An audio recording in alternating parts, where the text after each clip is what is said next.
Hi guys, hello and welcome to another C# programming tutorial. This is the example that I covered with you guys in the previous example where we were using an OR operator to figure out who will be the lunchroom teacher provided what letter grade the person is in. Now in this example, I would like to transform the solution into an equivalent switch case solution. When you're writing a switch case solution, one of the biggest advantage of a switch case solution is that you only get to mention the variable name once at the top. So that means the switch case is limited to an extent that if all the ORs are for the same variable, then switch can provide you a solution. For example, if I say that if the case is 1, only then I want so-and-so teacher in the lunchroom. And one of the other requirements for a switch is that all cases must be separated by break instruction. That means if this case is true, then I will break out of the switch. Similarly, I can make another case for, let's say, grade 5. And then I will break once I am done, and the teacher is Miss Johnson.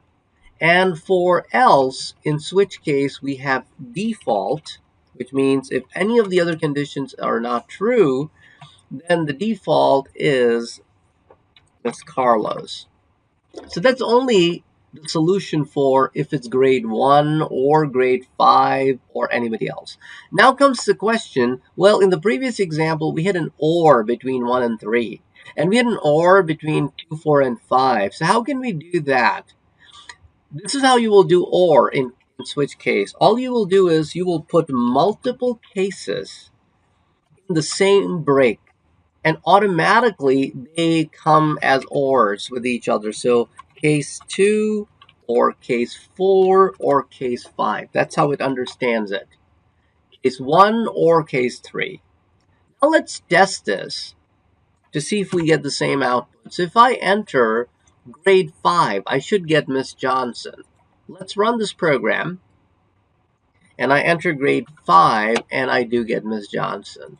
So that's a very quick example to show you how you can transform an if into an equivalent switch, and there are only certain ifs that can be converted to a switch, how you can do an OR operation in switch, what is the structure of a switch, and what is the importance of a break instruction in switch, what is the replacement of else in switch, which is default.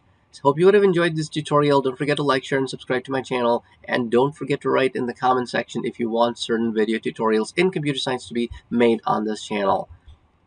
Take care. Bye.